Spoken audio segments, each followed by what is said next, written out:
Hello there, Larascal here, and today we are taking on the FIA Manufacturer Series on Gran Turismo Sport. Today's race is going to be at Interlagos, so it's a track I really like, really balanced circuit, so a lot of different cars are going to be quite good there. You've got the handling section in the infield, and then you have the long, well, I say straight, you have the long back section of the track that is going to be built for power cars. Now, I'm driving the McLaren, and I just signed a contract for them in the game. This is the team livery that I'm going to be running, and shout out to Daryl for designing this absolute worldie for me. A couple of slow shots here, and yeah, we're jumping straight into the lobby for qualifying. I got matched up into a reasonable split, I want to say. Around 250 points for first, so definitely not top split, but we'll see what we can do. So heading on to the first lap for qualifying, as you can see, I've got a little bit of space around me. We have the Viper, of the French guy in the Viper behind me, and the Corvette of Stay Free ahead of me. Now going into the Senate S, as we want to keep this as tight as possible and getting a good run out of Curva del Sol. Now onto the Retta Aposta. The McLaren, I think it's got fairly good straight line speed, braking around the 100 meter board for Descida del Lago, clipping the apex, nice bit of the back end kicking out there. And yeah, so far this is an okay lap, I want to say. Qualifying only 5 minutes long, so really, if you factor in the out lap as well and coming out of the pits, you only have enough time for, I'd say, one good flying lap. But so far getting nice rotation there, so we've actually managed to catch up to the back of the guys ahead, and the Peugeot gets it all wrong and then Stay Free, well, I mean, he kind of quit his lap. He bailed on his lap on the racing line, which is very frustrating for me, but we decided to continue. I don't think the lap was, I thought the lap was pretty good up to that point. So coming out of Junsao, getting a fairly okay run, keeping to the left hand side. What's the time going to be? And it's a 1 minute 30.3. And as you can see, that was good enough for 9th place on the grid. Annoyingly, Pole was only 2/10 ahead of us on a 30.1, and I think we lost around about that time behind Stay Free. So very frustrating. Could have had definitely a higher spot on the grid, but oh well. 9th place. Let's see what we can do from there. And during this, I'm going to be cutting to Jimmy on occasion. So Jimmy is starting from 6th place. He's in the Mercedes, and he's starting on the medium tires, just like me. This is a race you have to use all 3 tires, so getting heat into the tires and going for a move on the Atenza quite early on. He's still got the inside for the second part of the Senate S, but then I've got the inside for Descida del Lago, just trying not to go into the side of him there as we go onto the straight. And it looks like the Corvette is going to go for a run. We're going to be 3 wide going into Descida del Lago, but I've got the inside line, and it just managed to hold on there. As you can see, it's all kicking off at the back there, and a gaggle of cars, so quite important that I got the move done there. So up into 8th place from 9th. Yeah, so I think I said this before, but you have to use all 3 sets of tires, all 3 different compounds in this race. So the racing softs, the racing mediums, and the racing hards. So I started from around about the mid-pack, decided go for the middle option, Didn't want to go for the softs because I thought that I might get held up, or didn't want to go for the hards because I found that in an earlier race I was just dropping down the order like a stone. So trying to learn from my mistakes there. So as you can see here, we're kind of in a little bubble here. Social distancing at its finest. And we just want to start catching up to the back of this pack. As you can see, Stay Free, that Corvette is a monster on the straight. He caught me by 2/10, but then as soon as we got into the Senate S's, that gap starting to go up again, up to 8/10. So yeah, at this point in the race, it's 20 laps of Interlagos, around about a minute and a half per lap.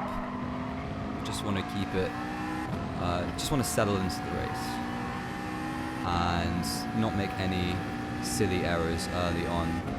In a half an hour race, you can see, I think there's a nice battle for 4th place just up ahead. So if we can knuckle down here, we can start to really close in on moving up the order. And yeah, just looking ahead, so it looked like the Porsche was going slightly defensive there from Jimmy in the Mercedes. And the other Mercedes of Luke, he's starting to catch up to the back of them, so we're just losing them. But we're also we're losing Luke, but we're also catching a little bit. So the gap to Stay Free, not really changing too much. But we are starting to, we are just in this nice little bubble here. As you can see, there's a nice group there, then there's me, and then there's a nice group behind. So clearer. To be honest, it's exactly what you want early on in a race, just to settle in. I tend to get quite nervous for these races, so just having that clear air, especially early on in the race, is it makes me feel a lot better. So just coming into turn 3, so turn 4 even, and now up into the infield. So that last lap was a 32.1. The fastest lap I can see on the left hand side there is a 31.2 from Dinar. So we're not losing touch of the leaders too much. I think you can just see them in the back of shot there, as there's a nice train of cars up ahead. Jimmy really looking for a pass on that Porsche. So you have, I think that's the Mazda RX Vision in 4th, then you have the Porsche, and then the 2 Mercedes, followed by me and the McLaren. Started to pull away from Stay Free actually, so the gap up to 1.5 seconds. So clearly we're having a little bit of a better lap here than him behind. And yeah, what do you know? It's a 31.9, so not too bad, quite consistent with what we were doing before. And as you can see, the Porsche defending heavily from the Mercedes behind, and that's going to allow us to close right up to the back of this train. And Jimmy actually looking for a move into turn 4, goes for the inside, but he just gets a little bit wide on exit, and that's going to allow Luke to go steaming past all of them. We are looking for a move on Bahamas and the Porsche, but it's not going to happen there. Definitely no room for it. And here, just giving, I think I just gave Bahamas a little nudge there. That allowed him to make the move on Jimmy. So all of this fighting, this chaos has allowed Stay Free to close up to the back of us. We're just sort of looking to the outside line here, not actually going for the pass, just wanting to maintain speed through the corner. And now coming up to Junsao, Glock corner. And as I said before, it's really important to focus on exit speed here, especially with a car behind like the Corvette. And also with the car in front, you want to get a good launch off of that corner. So Jimmy looking for a move on Bahamas. we're going to stick in the toe of Jimmy and actually try and cut through the middle. It's now 3 wide for a moment, and who's going to brake later? Well, it's going to be me, and I actually keep that outside line, comes the inside, and, well, there we go. That's 2 moves in one, 2 positions in one move, up into 6th position. Not too bad of a start to the race, I'd say. Defended the inside, not the inside, the middle of the track there, just to make sure that Jimmy didn't think about making the move back on me. So, yeah, I was quite happy with that move. Very decisive one. And yeah, important to like stay clear. I was about to say stay free. Wanted to stay free of stay free, and the rest of the pack in this race, because the more you battle, the more it's gonna hamper you, slow you down, and potentially, you know, cost you time. And you're not only racing against the people you're battling with, you're racing against everybody else as well. As you see, there's a car spinning across the track, yellow flag. What's happened there? And it's Drogsley who's in 3rd position in that GTR, and he just completely loses it at Jinsao. That is the curse of the Loaf, the Nissan GTR. Unfortunately, as coming back into the start of lap 6, and we just outbraked ourselves into the Senna S's, and that allowed Jimmy to get, I have to say, a really nice move done around the outside of turn 2. Gave him the inside for Curva del Sol, so that's fine.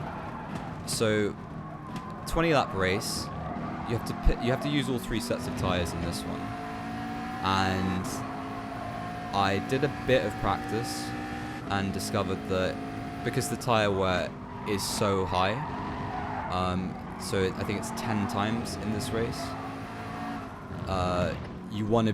you can't really do more than 6 or 7 laps on each set of tyres. So we're starting to get into the pit window here, especially on these medium tyres, and with heavy fuel. So at this point I was thinking, okay, I'm going to be pitting in the next couple of laps, just sort of try not to lose the car, try not to lose as much time as possible.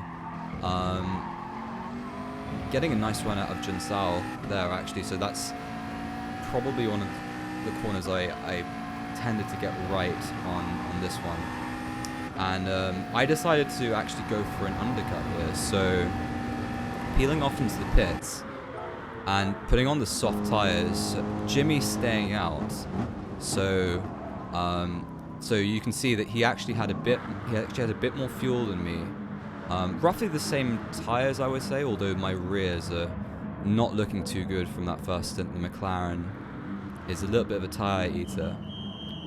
And yeah, coming in for the pit stop. So wanted to comment on the new update, how it's changed the pit stops. So Interlagos used to have a pit delta of roughly 8 seconds. And as you can see on the right hand side, that's now around 26 seconds, so I think it was 7 seconds behind the leaders, but now I'm up to 32 seconds behind, so that's 26 seconds that I lost just from pitting. But I'm quite happy with that, because it means I've got this clear space, I'm on the soft tyre, oh look, it's off and stay free again. He's probably had something happen to him, because I don't remember him pitting. It would have been quite a big undercut if he had pit and gained 8 seconds on us. But I've seen stranger things happen. Yellow flag again. What's happened here? That's another thing that I've seen in the update recently. Yellow flag sort of appearing for seemingly no reason.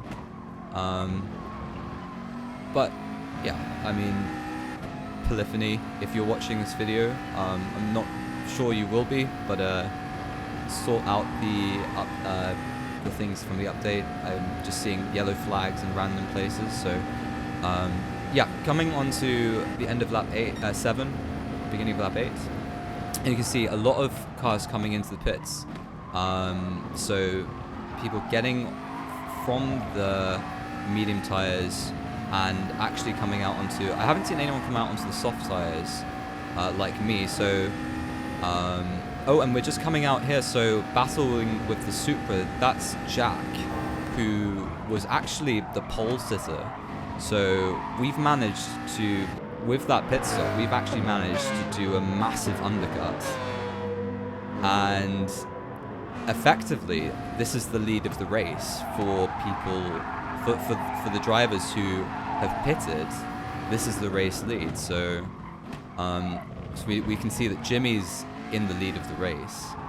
He's 22 seconds ahead of me. So, but with a pit delta of 25, 26 seconds, we've actually gained 3 or 4 seconds on him just from that outlap and this flying lap alone. And Jimmy now deciding to go for he went 8 laps on that medium tire coming into the pits. We're currently purple by half a second going through the second sector, so that's pretty good. And just starting to pull away from Jack behind. So I think that Jack was on the hard tire, Jack and Ty Rath in the RX Vision as we set the fastest lap of the race. They both came out on hard tires, so it was important for me to try to use the soft stint to gain as much time as I could on them.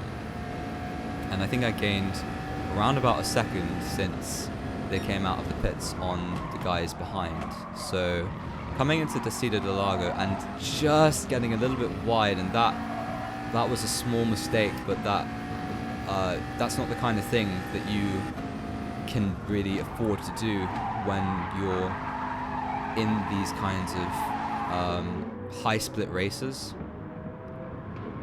And as you can see, Jack pulled half a second on me just from that mistake alone, and especially when I need to be pulling a gap on the soft tires, really not ideal.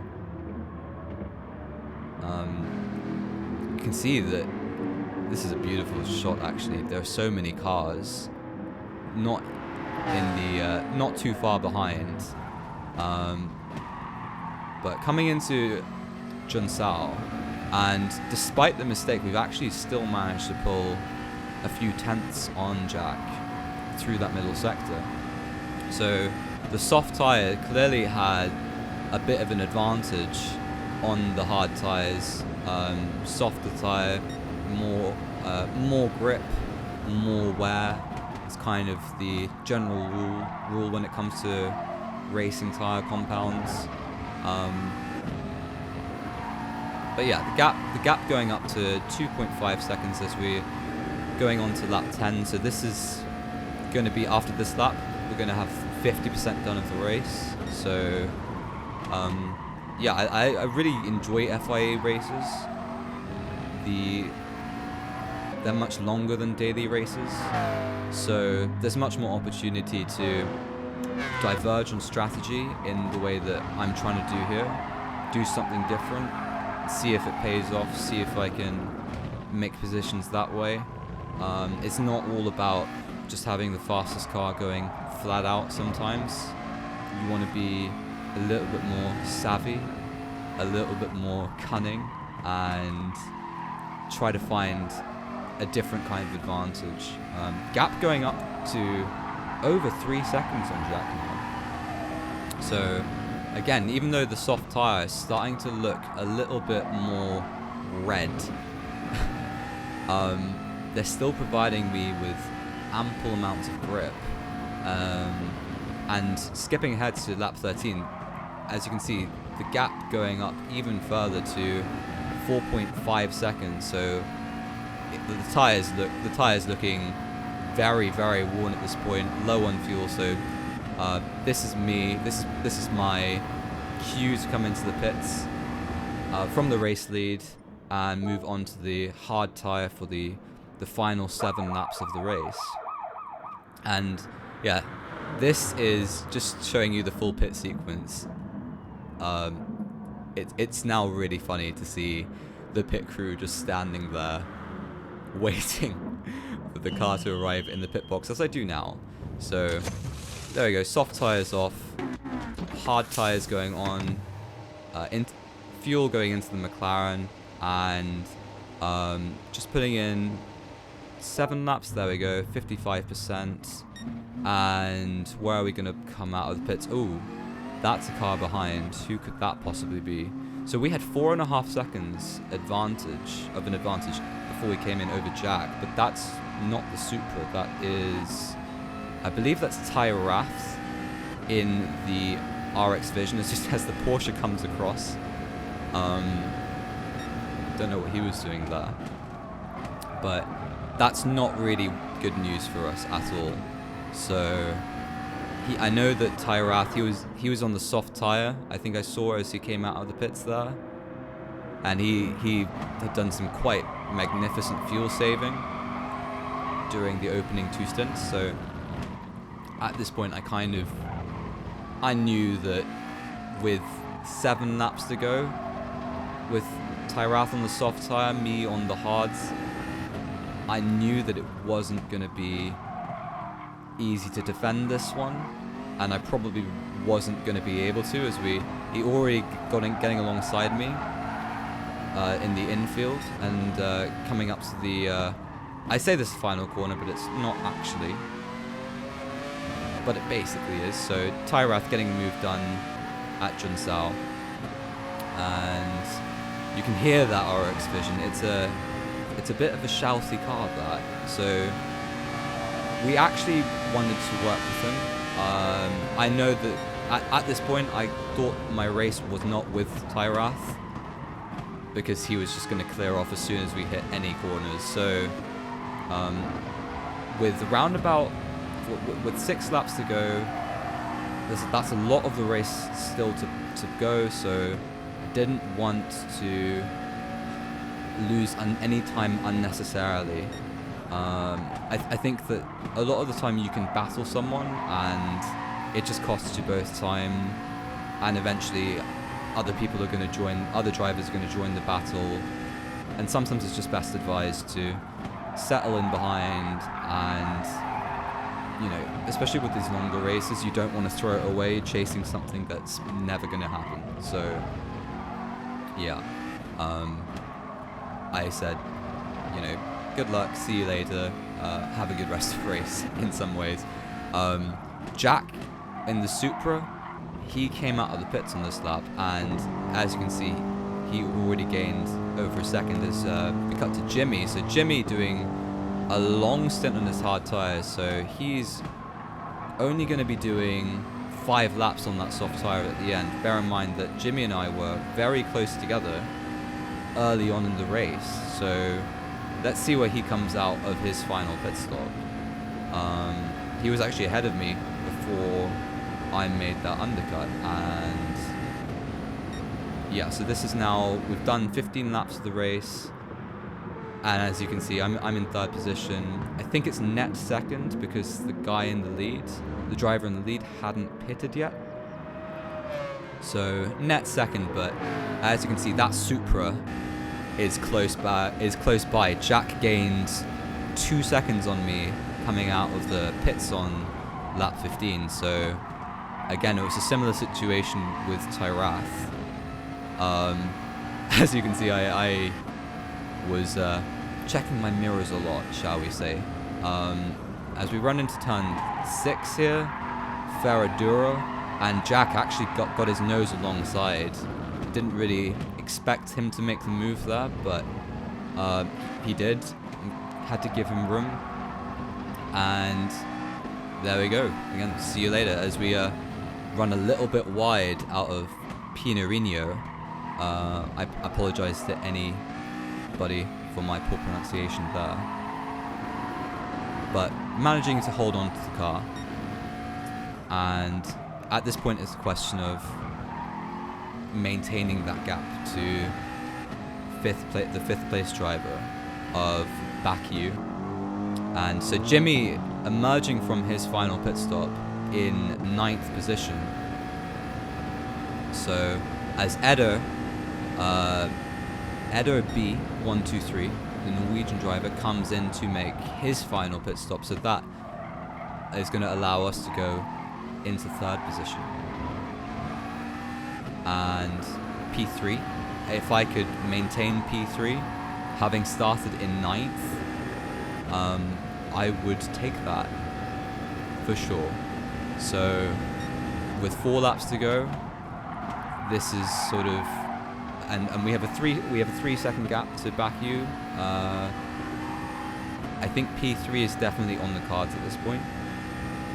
So if we can just maintain our pace, not do anything silly, the McLaren has a propensity to do weird things when the tires start to go. So as long as we can just drive a controlled race now, this is possibly going to be a podium. As you can see, there is a big group of cars back behind, so that's, I believe, 4th, 5th, 6th and 7th.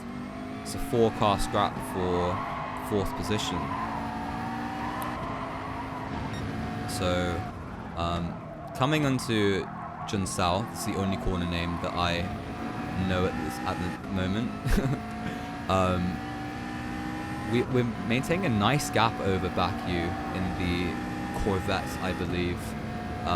You can see that the gap comes down over the straight, but that's just how powerful the Corvette is. He's always going to gain a couple of tenths. As we cut to Jimmy here, so there's a big battle for 6th place, and the Jaguar squeezes Luke into the wall, and Jimmy's going to go around the outside of Luke on those fresh soft tyres. So that's 1 position for Jimmy there. And now he's going to set his sights on 6th place. Cutting back to me on the Retta Aposta and going into the braking zone of turn 4. Just sliding a little bit through the corner, but not doing too much to upset the tyres at this point. Just again trying to keep it controlled and maintain that gap. It's still 3 seconds. That's all I don't think I was checking the gap too much at this point in the race, just trying to focus on my lines, focus on hitting my marks, my braking points, especially in this infield section. It's so important as we're going a little bit wide at, what's that corner called? Bico de Pato. Again, apologies for my pronunciation there.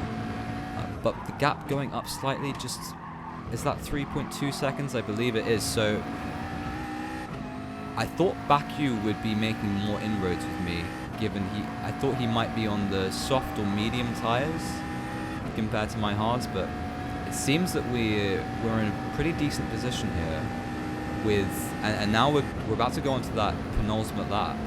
And as you can see on the right hand side of the screen, my lap times in the last 4 laps have been 32.7 on lap 15, 32.9, 32.8, and the 33.1 on that previous lap. So really quite consistent there.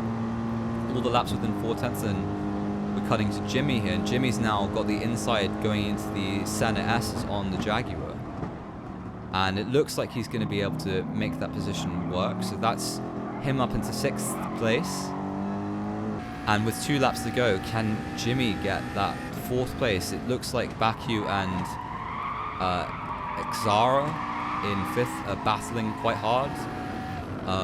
So that might be part of the reason why they weren't gaining any time on me, is because they were battling and I was up ahead doing my own thing, as Jimmy's able to make a move at Pinarino, and so he's now up into 5th place, and he's smelling that 4th place, I can tell. So just coming onto the final corner again, and the gap at 4 seconds now, so I've actually managed to extend it because of their battling.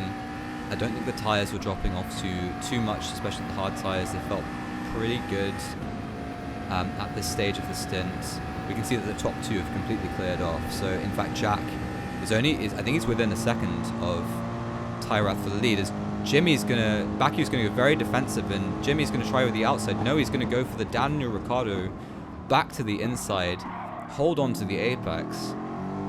That's a great move from Jimmy. He's up into 4th place. So I think I got onto the Retro Poster and I noticed that Jimmy was in 4th. So sort of thinking, where did he come from? But clearly those fresh softs, he was able to make those moves quite brilliantly.